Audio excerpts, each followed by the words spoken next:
The following is a presentation of Muddy River Sports.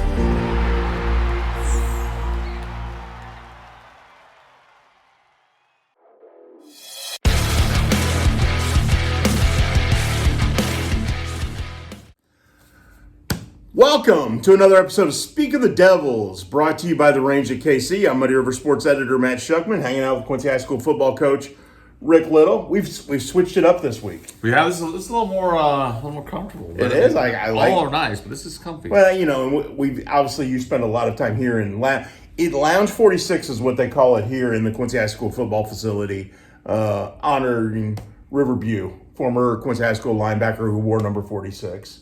And I think it's really cool. Big picture of him on the wall. I'll snap some pictures to mix into the show because I think it's really cool. If you look around here, and obviously, you know, can't really flip the camera as we're doing this, but you got some old helmets in here. Oh yeah. Obviously, you can see all the pictures and memorabilia and stuff on the wall behind us. Yeah, so I'm a big helmet collector. Yes, that's I one of knew my that. hobbies, which I didn't bring up in like episode 1, but. If any Big Six coaches are out there, I got a whole wall that I need Big Six helmets. So I'd be would be cool. Willing to trade a Blue Devil helmet for a Big Six helmet. So, Okay. or not a Big Six, but Moline, conference team helmet. Moline plays you this week. Mm-hmm. Mike Morrissey, if you Bring see it this down. before you come down, bring bring a Moline helmet. Absolutely. Yeah, I like that. Yeah. Well, yeah, and you brought us a helmet to the Muddy River Sports Studios. Mm-hmm. Sits right there on my side of the desk. Yep. So Yeah. know. I've always been. I don't know. Helmets have always been really cool to me. So yeah. And we got a ball in here. As I came in to set up, the ball was sitting here on the couch, and I thought, yeah, There you go. there you go. And okay, I don't know about you, but I have a baseball at my desk, and I'll throw. And when I worked at the Wig, Don O'Brien used to give me crap because that was my thinking tool. So there was a movie. What was it? You Can't Handle the Truth. A Few Good Men. Two Good Men. And so I think in there, I believe but he's flipping the baseball while he thinks. It's his bat. Remember? Yeah, it's his bat, correct. His baseball bat, because he goes to the closet to get something, and he tells her, never put my bat away. And then he goes and gets the bat out, and it like a light bulb goes off, and I think Demi Moore says, he really does think better with the bat. They're correct. That's me with a baseball. Yeah. Well, no, so the baseball would remind me of Major League. When Ricky Vaughn is flipping the ball. Yes. And Roger Dorn catches it. Randy Metamar, I know if you're watching, you love these references. Oh, no doubt. He flips it and says, relax, kid, we got 162 of these. Yep. Yeah, so that's you all the time. And because he sits there and he flicks it, and you can hear him flick the fingers when he flicks the ball up. Absolutely. I'm a movie guy, too. So. Yeah, I know you are. I know you are. Okay, before we dive in headlong then, do you have a favorite football movie? Goodness. Oh, my.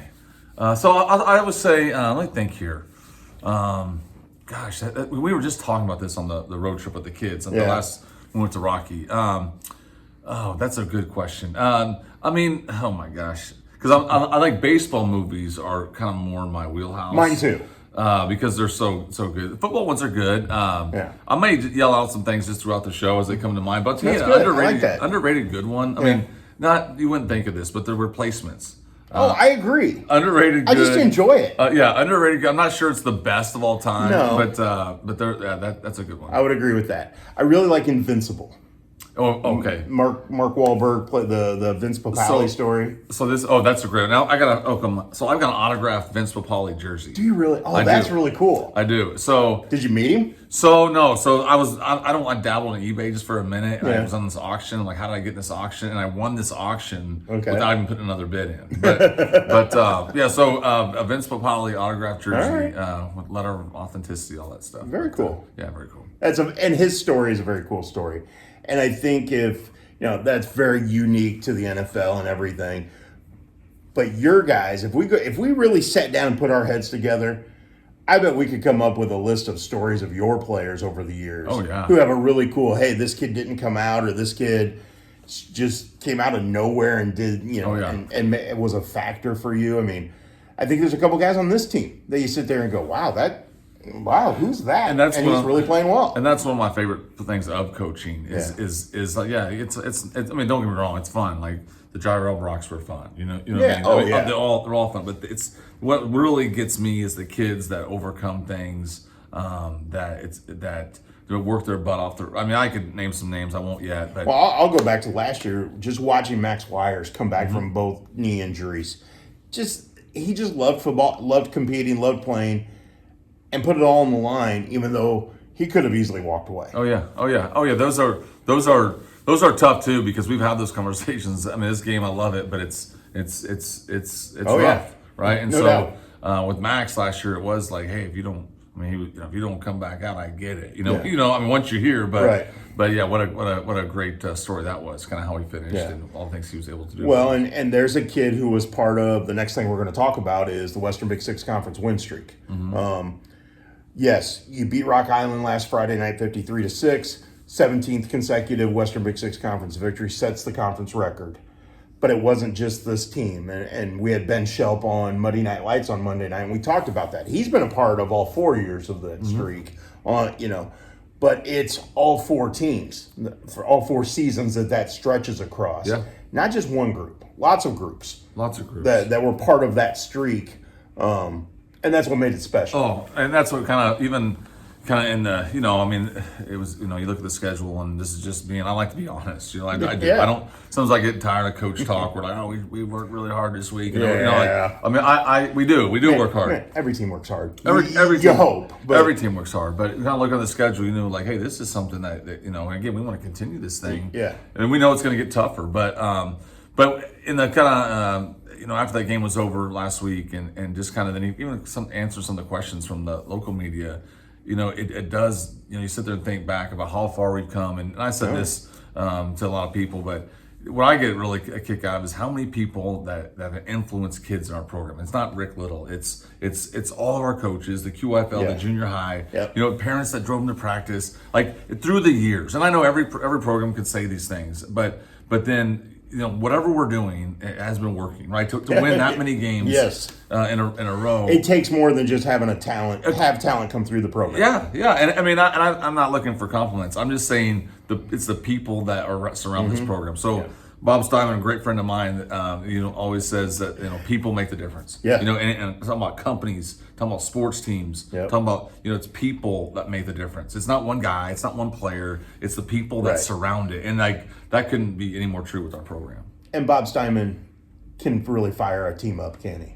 Oh, yes, he can. Yeah, and I'm easy to fire up. And so Bob and I connected a long time ago, and it was like right in my wheelhouse, because I'm like, this is what I do. It doesn't take much, but Bob can get me fired up. I think I remember the first time I watched him talk to one of your teams, and the guys were kind of like, okay, here's this guy, and he's going to talk to us. And then he gets going in the way Bob gets going. And if you've ever seen Bob Steinman talk to a team, you know exactly what I mean. Oh, I know exactly. You know, I mean, but it's you start watching the guys' faces, and their intensity picks up. Well, there's some stages to this, right? Yes. So sometimes with kids, and it's not disrespect, but I get it. I want you to be authentic. I want you to be real. Right. So sometimes there's a stage of like, oh my gosh, like what is this? Like I'm too cool for school. Yes. And when I'm around kids in this game that we call football, like this is a kid's game. So like you have to, like, what does too cool mean? You know what I mean? Like you're not, but you see him transition as he talks and as he's around the team. Oh yes. And then it's like, well, they're buying in. You see everybody buy in, and that's what really makes it cool for me. We were at the QU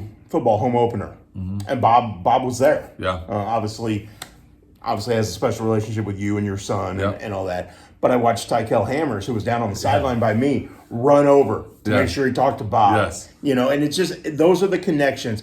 It doesn't always have to be coach-player, but it's got to be a connection in a way. And Bob's done that with your players over the years. And crazy story. So Bob comes into school today, like just random, calls me. I'm like, I'm picking this one up. And school day is busy. Yeah.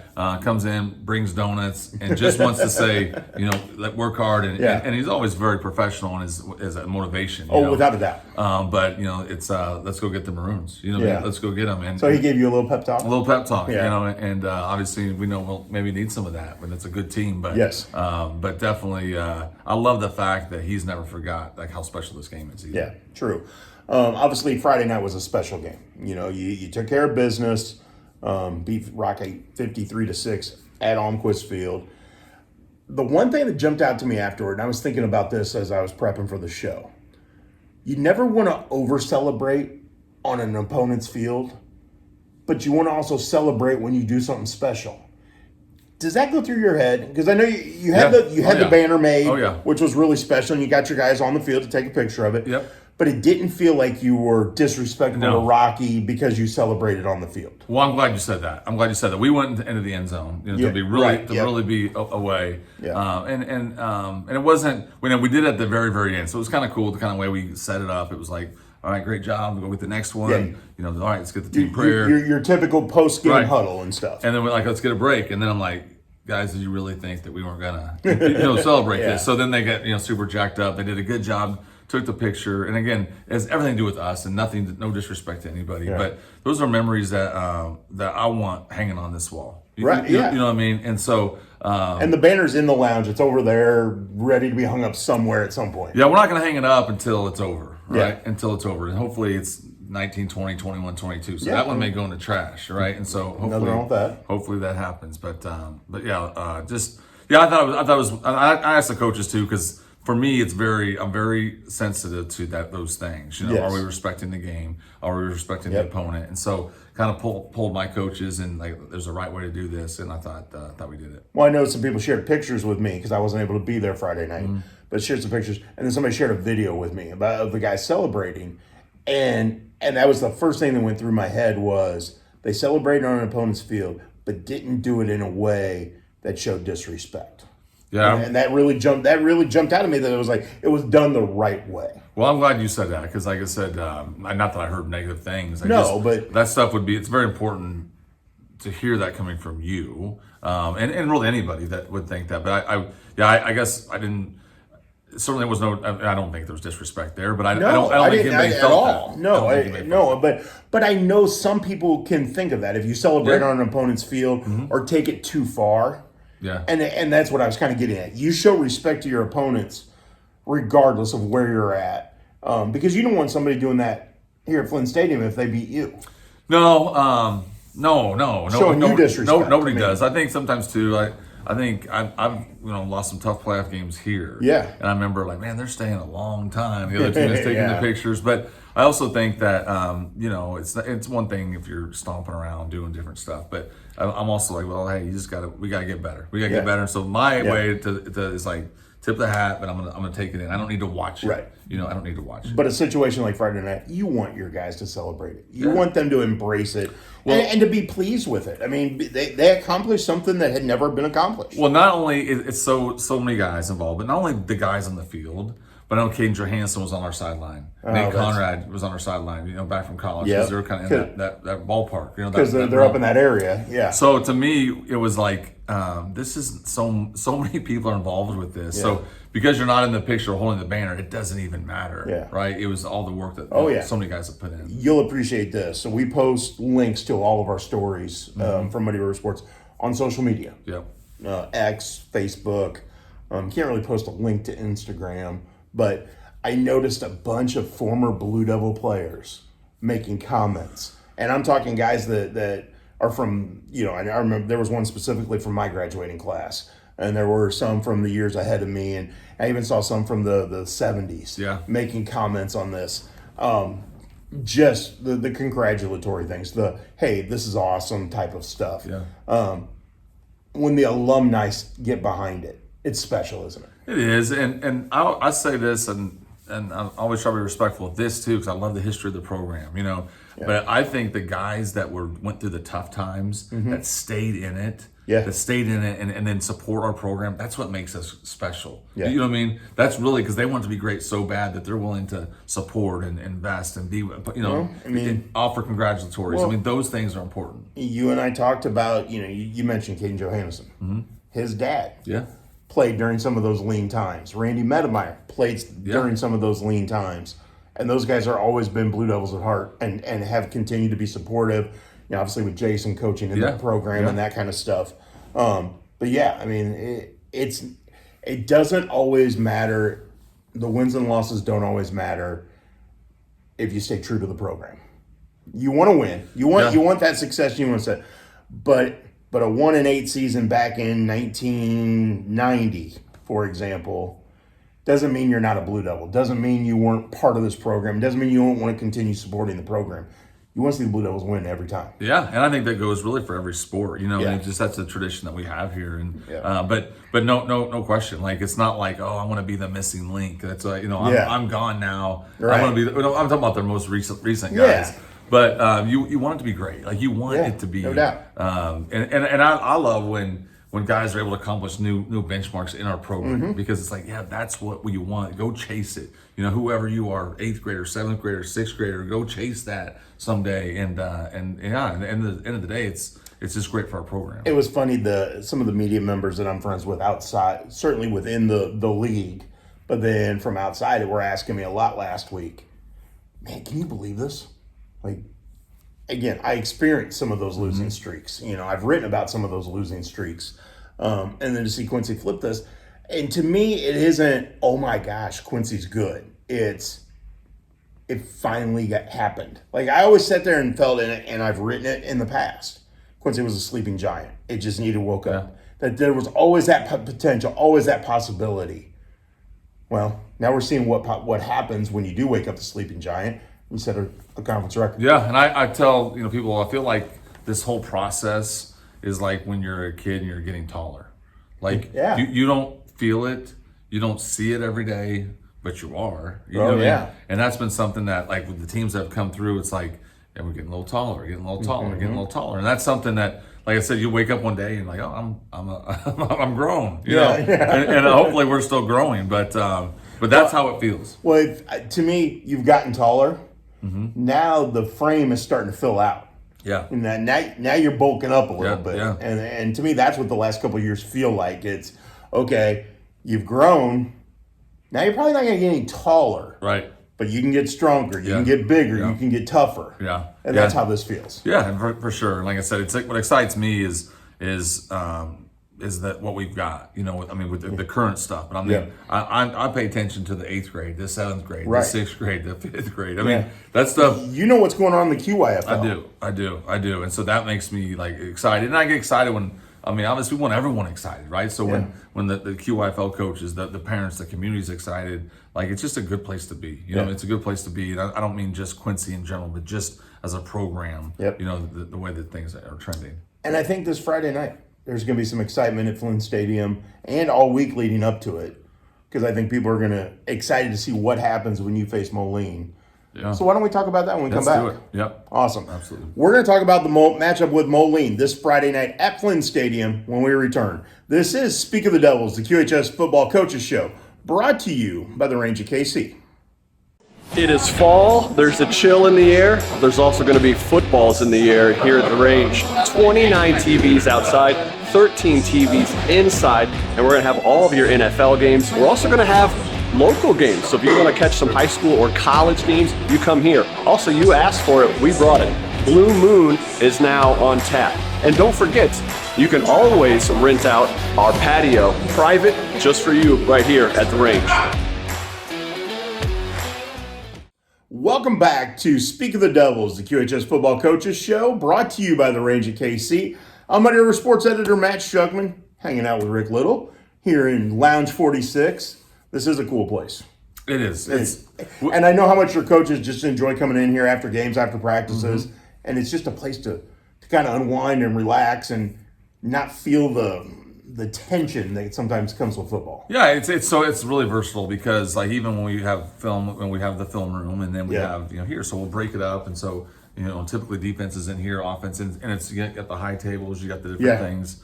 They can't maybe see it, but it's okay. I'll share some pictures though, and you've got the playoff plaques, the state quarterfinal appearances up with the photos of the teams, and so it's really special. It's very multi-purposely used, and it's been great. How will this lounge be Friday night before the game? Will there be some tension? Will it be guys milling around? Because I know you guys are usually pretty relaxed. Yeah. Leading up to kind of that moment when it's like, okay, we got to get our game face on. Yeah, I think it'll be. I love it. I love the feeling of preparing for something. I love the feeling of being a little on edge. Yeah. But I think it's going to be that way. I have a ton of respect for Moline. We know how good they are. We know how well they're coached they are. Yeah. So it's not like not that we wouldn't if we would be more relaxed, but it's the kids know. I've found myself even this week on Monday when we were addressing the team, like, I'm ready to go now, fellas. Like, I don't know how it's going to be on Thursday, but we know we got a tall task, you know, and so it's one of those things when you do, like you just get ready to go. Moline in the past, you know what Mike Morrissey teams want to do. They want to run the ball. I know they passed a little more this year, it feels like, through 4 weeks than they did last year, but their bread and butter is still running the football. Yeah, I think they do a good job of really everything. But when things are going right for them, and maybe they've changed their philosophy come Friday, but it feels like when they're running the football and they're attacking downhill, life is good for them. So I think last year last year played them twice. That playoff game, they come down and scored in the first drive, and it's like and I've told other people sometimes when people score first, it relaxes me, but which is weird, but I think it's like a no-hitter, throwing a no-hitter. Like I don't got about the no-hitter anymore. It's gone. Yeah. So you just go play, and so that's how. But they did that. They did that last year, and it was like, okay, well these guys got they're ready to go. So they usually start fast, and if they do that and can control the football, it's going to be tough for the opposition. How do you prepare your guys for a tough Moline team? Any different than you've prepared the first 4 weeks? I don't think so. I just think that we obviously respect everyone, so it's not like we're playing kickball during practice. Yeah, I know. but I think you have to be aware of what's going on. You have to understand that, like, fellas, like, I think everything gets revved up come conference play, and we've had 2 games under our belt, but the guys can do the scoreboard watching too. I mean, they know what's going on. They beat this team lost to this team, and all of a sudden it's like, here we are. You know what I mean? They know what's at stake Friday night. They know what's at stake, and it's a lot. It's a lot, and so and I always say this because it's not like I don't even want to talk about not scoring more points than the other team. Yes. But I don't want to ask for help. You know what I mean? I want to control our own destiny. Like I'm sure like Moline does. We don't want to have to root for somebody else to knock somebody else off. Right. We want to do it ourselves. And you've done that the last couple of years. Does the win streak impact the way these guys think about this game? Or is it just, okay, we got to worry about Moline. We can't worry about that we've won 17 Big Six games in a row? I don't think it impacts it at all. I mean, I think once I always tell them, hey, whatever's going on, like it's homecoming for us this week. Right, some people make a big deal about that. I'm like, listen, fellas, when somebody's 6 inches from your face trying to whip you, you ain't thinking about nothing but getting after it. So you ain't thinking about win streaks, you ain't thinking about homecoming, you ain't thinking about none of that. Yeah. It's so and now leading up to that, it can affect the preparation. It can. But I don't think that come game time that has anything to do. But the thing I've noticed about your guys over the years is they will enjoy, the homecoming parade, pep rally, all the stuff, the homecoming festivities that go on during the week at school and all those things. But when Friday hits, it's football. And there's no, hey, let's worry about the Saturday night homecoming dance. No, it's Friday night football. No, and I think sometimes, because I was kind of this way as a kid, all I thought about was football. And just thinking, so sometimes I even find myself as an adult, like I need a distraction. Yeah. Like I need something else to think about. I get it. Yeah. And so, I totally get that. So, but I don't plan it, usually because I don't do well at planning those sorts of things. But sometimes it is okay. So to have that distraction. So I think sometimes there's a lot to be made about homecoming and distractions, but sometimes you need a distraction. Sometimes distractions can help. They can help, but I mean, there's a point, and like I said, no doubt. We're certainly focused on the opposition. Obviously, we talked some about Moline. What have you liked about your guys through 4 weeks? Is there anything that jumps out at you that, like, man, we're really doing that well. We got to continue to do that. Yeah, I think the thing, and I thought this would happen, from week 1. I think you've seen us continue to get better. Yes. And that's something that is a sign of a good kids on the team, but of a good team, right? Yeah. I think we've got better in special teams. I think we've got we've been better on executing on offense. I love our front on both sides of the ball. I love our linebacker play. I think on the back end and our secondary we're getting better and better and better. And so there are things that I feel like we've continued to progress. That the one thing that it is what it is at this point. Like this will be a real test. Yeah.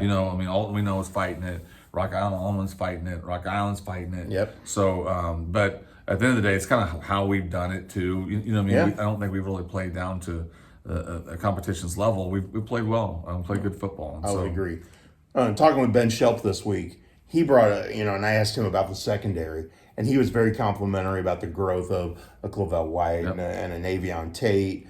And then he really was excited about the safeties. Yes. Do you share that same sentiment? Yeah, like Ethan Paul, Brian that was Hill. the name. Ethan Paul was the guy that he said, pay attention to. Yeah. Ethan is, and Braden Ulrich too. You got these guys, and so I can talk about them all individually. That they do such a good job. But Ethan, I love coaching. I love coaching all these kids, but sometimes there's guys that are really football guys. Yeah. You know what I mean? And it doesn't mean that. And when I say that, and obviously Ethan's dad coaches our junior high program. Right. So he's been around the game a long time. But played for the Blue Devils back in the day, and I love all. I love kids that sometimes I'm just introducing the game to. But when you have a football guy, and we've got some of those, it's fun, right? Yeah. Because they understand why it's important to be here at Sunday for a lift and for film. They understand why, they don't question those things, or they don't, they come in with a good attitude, and they understand it's about checking boxes, right? And then it's like shaving. I did it yesterday, but I got to do it again tomorrow, right? Yeah. And it's like every day I got to keep doing the same thing. I can't skip a day. And so when you have guys like that, it's culture changing. Yeah. And so he's really a big part of that. Well, and it was interesting, thinking about the secondary and thinking about the work those guys are putting in. When I showed up to record this with you, locker room was pretty much cleared out when I came in. But here comes 4 guys in who had been out on the field doing extra work. Yeah. And it was your secondary. Yeah. That makes me happy. We talk about it a lot, that confidence is earned. Yeah. You know what I mean? It's one thing to tell you how good you are, but if you don't buy it, if you don't believe it, if you don't, confidence is earned. It's earned through hard work. It's through seeing lots of things. It's being in battles, and so that's something that I think that our guys did a really good job of last year, and the guys this year are starting to get it now as well. Well, and you got to go into a game like this week with confidence. Whether you're 3-1, as you are now, and undefeated in the Big Six, or if you were 0-4 and trying to fight your way, and you early in your career here, you had some teams that like that had to fight their way through some of those bumps. But if you don't show up with some confidence, you're screwed. Yeah, confidence is funny though, because like I said, it's earned, right? Yeah. So I can't just think and rub pixie dust together and throw it all over the place. Right. Like I've got to. So it's a weird thing, right? Yeah. It's like experience, right? How do I get it unless I got it? Yep. So that's where that confidence is a big deal, and I think our guys have that, and I think so too. I think the program does, and it's going to be big going into this week. And Friday night's going to be fun. Not only is it homecoming, but it is the Moline game, and Moline's become a good rival. And I was talking about this with Ben Shelp. As I was growing up, Rock Island was the team you always wanted to beat. Yeah. And I think that stemmed from Duncan Reed coaching basketball, and you just hated Duncan Reed, and you hated the Rocks, and the way he acted and stuff. It was a show. So you just hated Rock Island just in general. And I think over the years, though, Moline has become as big a rival with Quincy as Rocky was during that time. Yeah, and again, I mean that's Duncan Reed's dating back to before I was at Quincy. Yes. So I certainly was a sports junkie. I know exactly what you're talking about. Yeah. The one thing, so I can't. I'm showing my age. Well, we're close. So I can't speak of this because I wasn't there, but I don't know what the feeling was like towards Rocky at the time. The feeling with Moline, I think you look at Mike Morrissey, you look at obviously basketball, Sean Taylor. Yeah. Like it's nothing but respect. Oh, without a doubt. But we want to beat them real bad, like they want to beat us. Yes. And so that's the one thing that's really cool about Coach Morrissey last year. Even after the game, the up top stuff, the interviews and whatnot, come back down and he's still down and just kind of chit chatting with our staff. You know what I mean? And I'm like, just a good dude. Good dude. Just good, a good dude. Well, it gets it, right? He Yes, gets it. Like yes. it's about winning, but it's about developing young men. Yeah. But once it's done, it's done. Yeah. You know what I mean? And you dust yourself off, and well, we didn't know at the time we were going to be playing again. True. But I can't say. I mean, I just. Like I said, I want to beat him real bad. I know he does the same, but I got nothing but respect, and that's real. That's real. And no doubt about it. And I've seen it. I've seen it the way you guys interact, and that's another level that's going to make Friday night fun.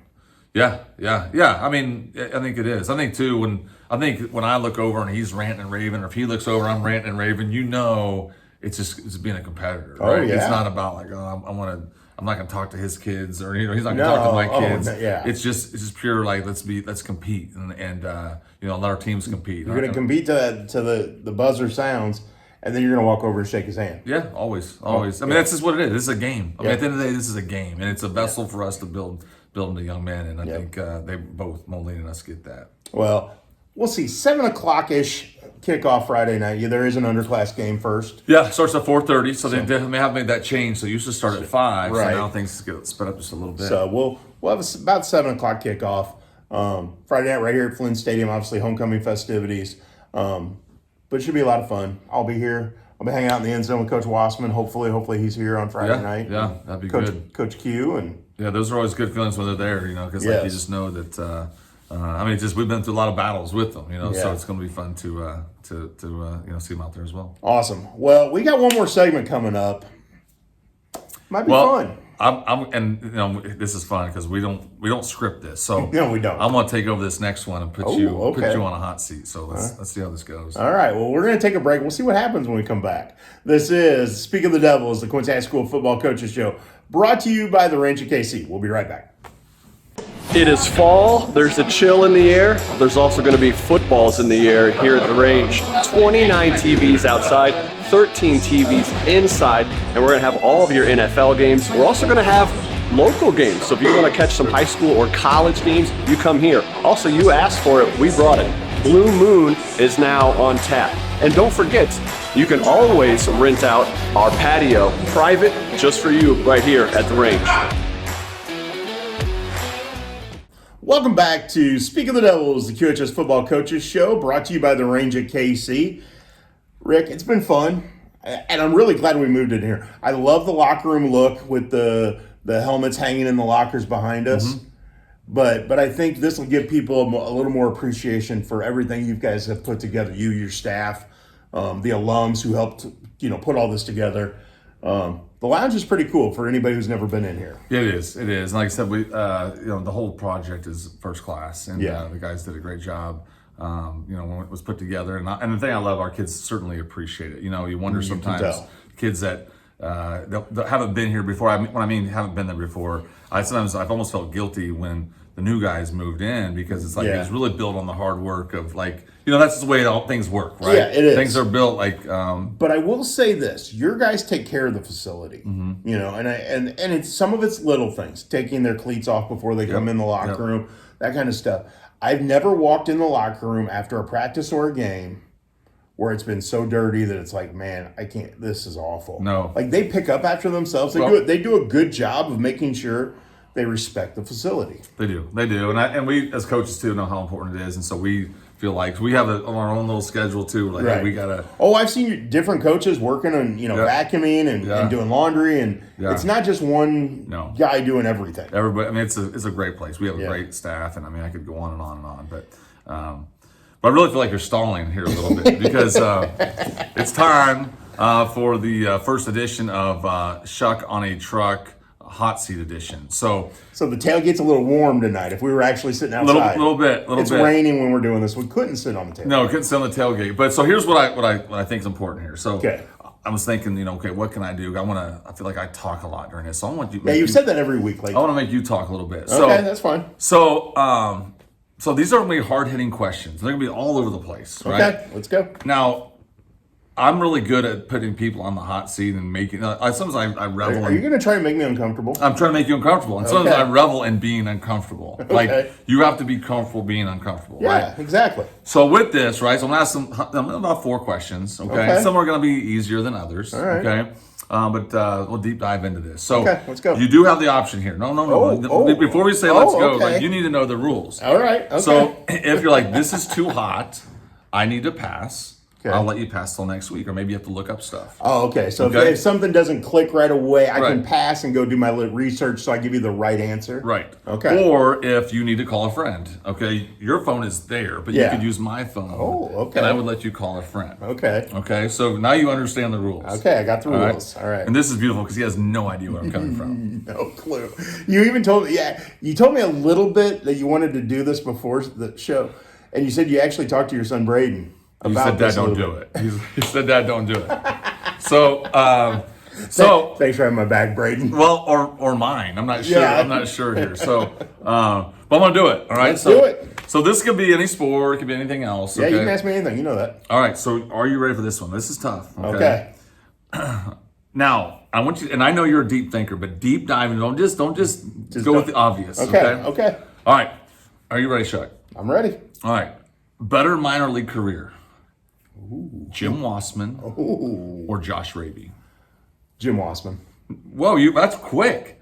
That's quick. Okay, but again, I think there's two parts to that in my quick answer. Okay, I know Jim Wassman had a great minor league career. Stats wise, I'd have to really deep dive into it to give you. Well, I'm glad you said that because I kind of did. Okay. I kind of did. So, but my thought process and my quick answer is, I know Josh Raby had some back issues. Mm-hmm. Yes, he got to the majors, played with the Twins during parts of 2 seasons. But I also know there were some times he struggled because of the back issues, and it's what ultimately led to him not playing anymore. Right. But I also know how much, and even though he didn't get to the big leagues, Jim Wassman was a big deal in the Tigers minor league system. Yes. Well, cool story. And it's so just so you know, he hit 382, won a batting title in Batavia. Yes. And I knew that. In 1960. I didn't know the number off the top of my head. 1969. But I knew he won the batting title. He won the batting title. So cool story, real quick. This is your show, but I'll go. No, go. So Jim would always. It says right on there, QHS Football Coaches Show. So I'll make this quick. I got to talk fast here to get this in. So Jim would always tell me that the Tigers would ask him to come up for spring training, right? And I'm like, what? Like, I go and visit Jim, and you know, he's I'm not doing that. You know, I'm not doing that this year, whatever. So Nolan was in high school at the time. Okay. And he's like, you know what? I maybe I need to go there. Like, Nolan can come with, and Brian, his son, was like, Jim, you need to go. Yeah, like, because he never took Brian. No, back in the, and Brian was a good baseball player as well. So whatever. So I'm like, okay, Jim, you need to go. You got to go.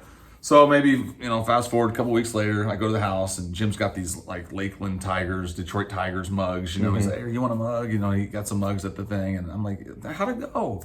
Yeah. Well, he has a program, and of course it's just sitting there with a bunch of other stuff. Like, so Jim, he's not gonna frame it, put it on the wall. No. So I'm like, you mind if I look through this, Jim? I look through it, and he's on the front cover, right? It's like Lou Whitaker, Alan Trammell, like Kurt Gibson, Jim Wassman. You know what I mean? And I'm like, Jim, they honored you at this thing. Yeah. You know what I mean? And so, really cool. And he was a big deal. He really was, and he will not talk about it.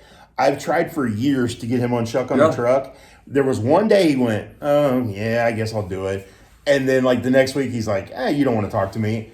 One of these days, we're going to get him to sit down with me and do an interview. I'm sure. And I've tried for years, so maybe I won't ever succeed. And I'm sure Josh watches this religiously too. Oh, yeah, he better. He better. But I mean, Josh had some good seasons too. Obviously, made it to the big league. So I thought it might be a tougher question for you to answer. No, and part of that is I just knew how good Jim Wassman was. I didn't know the number, the exact average of his the year he won the batting title, but I knew he won a batting title. I knew how well respected he was.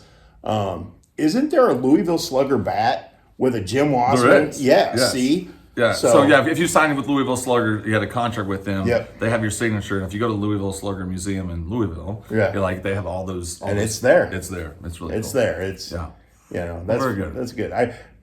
I know I threw you for a loop by answering so quick, but that was for me. That was an easy, quick answer. I thought maybe you would have to do a pass or call somebody because I dug up some numbers today. You did a good job on your research there. Well, there was. I mean, they both had great good careers. I mean, and obviously Josh. The one thing I don't have though is I have Josh Raby baseball cards from both his minor league career and his big league career. So they made some when he got up there with the Twins.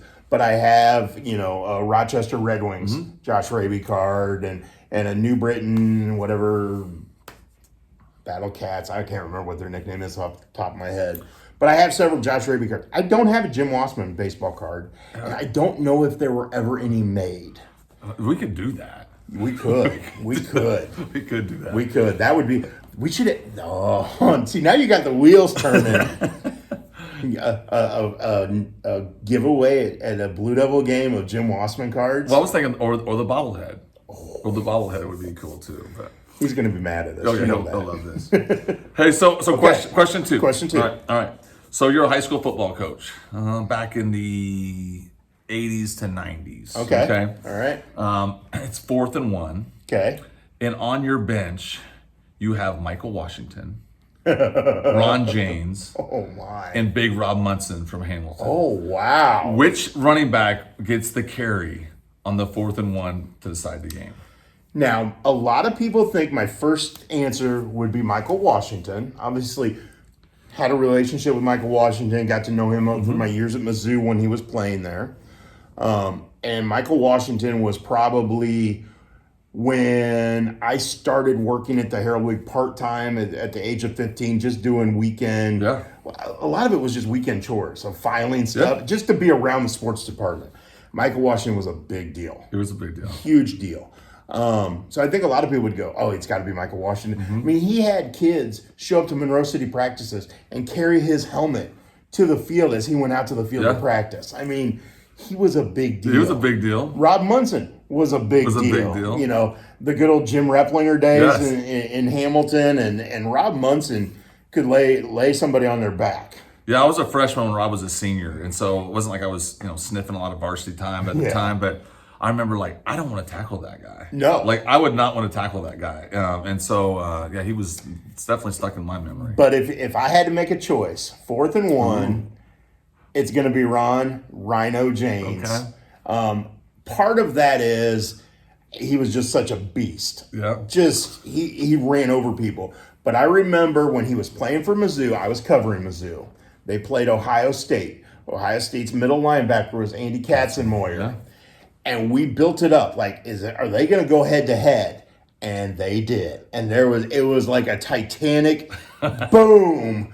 And Rhino won the battle. Wow. And it was and again, was he quite that big when he was at South Shelby? No, not quite. Yeah. But, any of the three are going to get that yard. They're going to get that yard. They're going to get that yard. Well, I just don't know how you got all three of them on your roster. How are you going to play all these guys? That's a great, I don't know. But if I had to pick one of them, and because you put me on the spot, I have to pick one of them. You have to. Yeah, you have to. I will go with Ron James, whose son is going to be a big-time football player. He's getting recruited. I think he's a sophomore this year at DeSmet. Very good. Okay. Tight end. Yeah. I think he's the number 1 ranked player in his class in Missouri. Very good. He has every school in the nation looking at him. Ridge James. Very good. And maybe I saw that somewhere. That's really cool. And Rhino had a daughter who played basketball at Northern Iowa. Okay. So, pretty athletic family. You know some things, sure. I know some things. You know some things. All right, so this is a little easier one. Okay. You know how big of a St. Louis baseball Cardinal fan I am. I do. Now think about this. Don't just give me the easy answer because I'll rip you up if you do. So the best Cardinal team in your lifetime, and you kind of alluded to it. You're not your favorite. Right. The best. Now, that may come with hardware. That may not come with hardware. Okay. See, that's a tough question because you immediately want to jump to a team that won a World Series as the best. That's what you want to do. That's what I didn't say. That's where I was going. I said that's the immediate reaction. Yes. And so my immediate reaction would be 1982 because that's the team I fell in love with baseball with. It has my favorite Cardinal on the team as a rookie. Has the greatest shortstop in Major League Baseball history defensively on that team. I loved Darryl Porter as a catcher. He wasn't the greatest catcher. But for that team, he fit. They're pulling on your heartstrings. That's exactly what it is. So that wasn't the question I asked. I know. You told me not to give a quick answer. I did. So as I'm mulling it over in my head, because I think a lot of people would also turn and immediately go to 2011. Mm-hmm. David Freese with the walk-off home run. You have Albert Pujols. You got Scott. You have so many good players on those teams. Great team. 2006, great team. No. They weren't. No, they weren't. They backed in. They did. You're right. But they won it, right? They won it. So this is why the question's so important. So here's what I struggle with on picking one as the great team. Because I look at some of the teams from the 80s. 85, 87, that were playoff teams, but I don't think their pitching was great. Okay. And that's what I go back to is who was did they have a starter that just went out and went, okay, he's just going to mow them down? No, they didn't. They had good pitchers. But you also had, Jack the Ripper. Yeah. You know, you had Vince Coleman. You know, you had pieces to those puzzles that you sit there and go, wow, that was a really good team. But what was it lacking? Yeah. You know, they got to the playoffs. They didn't win the World Series in 85 or 87. My head tells me 85 was the best team. Okay.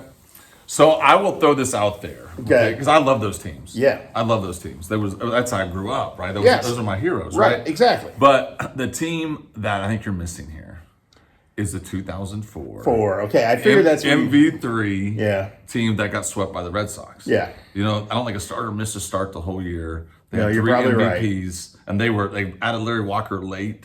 Yes. That was a huge pickup. That was a pretty special team. That was. You're right. You're absolutely There's right. no about wrong that. answer. That's your answer, Schuck. Yeah. So, No, I to me, my heart wants to say 82. I don't think it was the best team. Yeah.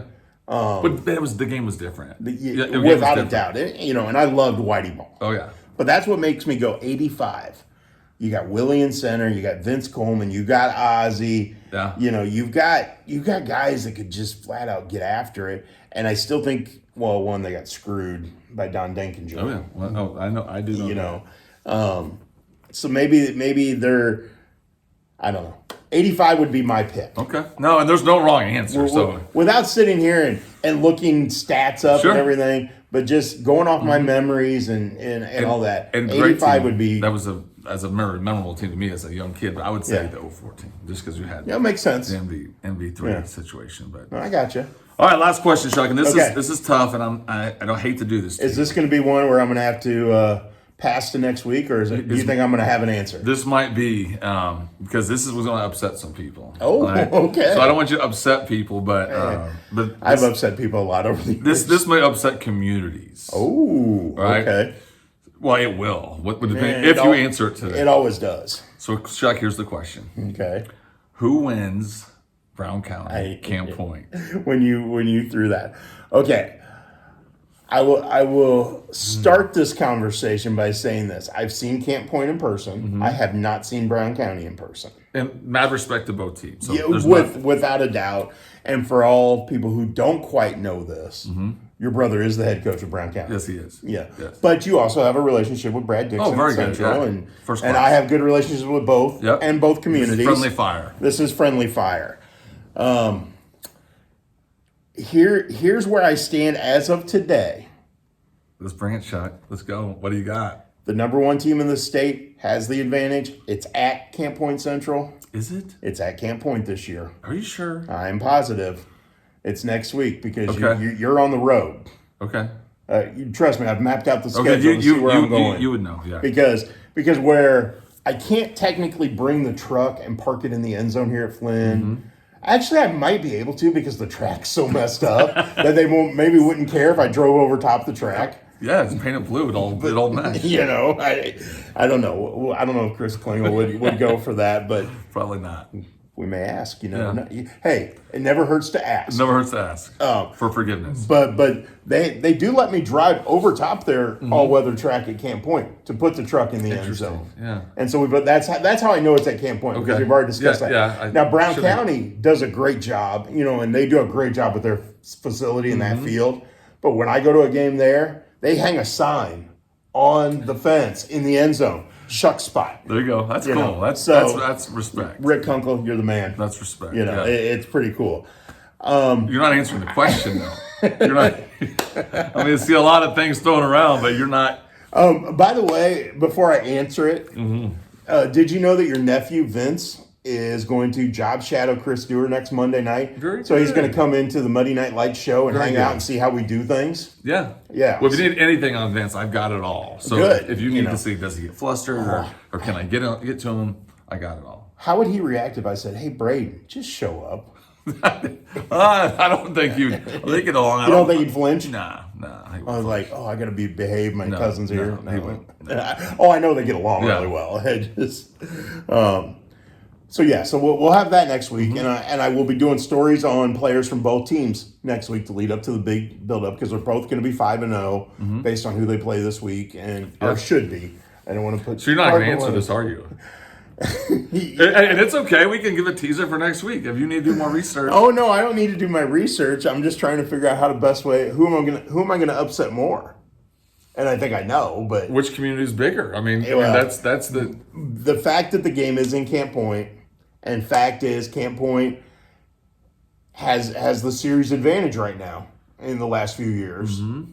Until you knock off the big dog, you can't be the big dog. Well, that's fair, And but that's so- not the Schuck I know. That's not so- putting it on the line. Like, you're just going to go back to that they've won, and they clearly mad respect for Camp Point. But yeah, I want you to be. I want groundbreaking stuff. So here you go. Mm-hmm. I was kind of building up to this. I was waiting to see how long you would let me go. Here's the final score. Mm-hmm. Oh wow. Oh yeah, here's the final score. Okay. 28-27. Somebody's going to go for a 2-point conversion and fail. See, I think it'll be less. It might be, but I think it's going to be tight like that. It's going to come down to who can convert, whether it's a fourth down play, or a 2-point conversion. Yeah. It's going to come down to something like that, or a 2-point conversion stop. Mm-hmm. It's going to be something like that. Yeah. And the winning team will be the Hornets of Brown County. Oh, I can't believe. Oh, we need one of those heads. Yeah. This is. I need a Hornet helmet to put on. Tom Little, you owe me a Hornet helmet. That's big. And again, I don't know. I don't know. I haven't seen Camp Point play, but again, I've only watched Brown County on YouTube and seen some of that and seen some of our video highlights of them. My gut tells me this is the year Brown County is made to make a run. okay. They've got size, and to me, and if you hear Brad Dixon talk about the last few years of their success at Camp Point Central, he talks a lot about Elijah Gennebacher. And your son Braden and Elijah have a great connection at QU, and they're buds now. Not that they weren't before, but they're even more so now. Trey Fullerton is that kind of generational player, in my opinion, for Brown County. He's a guy that's going to be tough to stop both sides of the ball. I mean, he's the hammer on defense, and he's a guy that's going to be hard to bring down on offense. And I think Brown County may have more weapons. Yeah, And again, both teams are going to give the ball to a lot of different guys. Yeah. That's what my gut tells me. My gut tells me it's going to be one possession, come down to one or two plays, and that this is Brown County's opportunity. Yeah, no, so it's really hard for me because I don't bet, and nor are you. No, I don't make I don't predictions. So I have. So you put me on the spot. I put you on the spot because I can't say enough. I know Braden and Elijah have a lot of conversations back and forth about it, but it's gonna be interesting to see who. Oh, and I'm sure the Camp Point people will give me heck for that. But hey, but again, it could go either way. But my gut tells me this is the year Brown County gets them. Yeah, I've coached. Why exactly?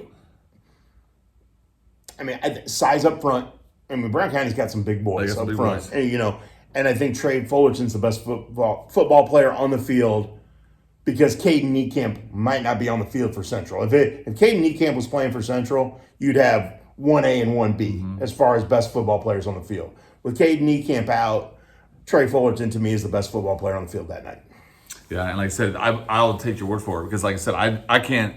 I only speak of things I know, right? And I don't get to see these teams, right? Because we're doing our thing. But, exactly. So that isn't me saying you're right or wrong. I have no idea, but I think it's great that when you put it out there, I mean, it's gonna be fun either way. And if I'm wrong, I'm wrong. Yeah, I mean, to me, it's going to be fun to be there. It's going to be fun to be engaged with both communities. Yeah. Whether I picked one or the other or not, because Chris Stewart goes out and picks somebody every week on his. So, And I'll say when Chris goes against us, it's not full of hate. I'm like, thank you. Now I got something to really rev the guys up. I've had coaches over the years, back in the Harold Wig days when we would do pick'ems, who would be like, hey, pick against us this week. I need something to motivate the guys. Pick them. And I know a certain coach across town who walked into his locker room one time, Mr. Schuckman doesn't believe in you. And after they won like 44-0, the players came up to me, proved you wrong. And I'm laughing because They had no idea Yeah. that they'd been, pick against us. Give us something to motivate. Okay, fine. Let's have some fun with it. Yeah. Because that's what it's all about. It's all about fun. It's all about, engaging with people and again, and that was fun. That was fun. Now you're officially off the. I'm off the hot seat for this week. Off for this week. So I hope you enjoyed it. That was fun. I think they will. I hope so. And the response has been good, and I know people love hearing us talk about some of the history of the program, but sometimes you guys switch it up and talk about different things. Yeah, heck yeah. It's a good distraction for me. Good. Yeah, for sure. Good. Well, then that's important, and because you do have to go get ready for Moline this week. Big one, huge one this week. Yeah. So we'll definitely be focused and dialed in. Well, I'll talk to you after the game. I'm sure I'll talk to you before the game when I get here and stuff. But yeah, we'll be ready. We'll be ready for it. Friday night, Flynn Stadium. I'll be here before you know it. Sounds good. Thanks, sir. Thanks, buddy. Thank you. For Rick Little, I'm Matt Schuckman. This has been another episode of Speak of the Devils, the QHS Football Coaches Show, brought to you by the Range at KC.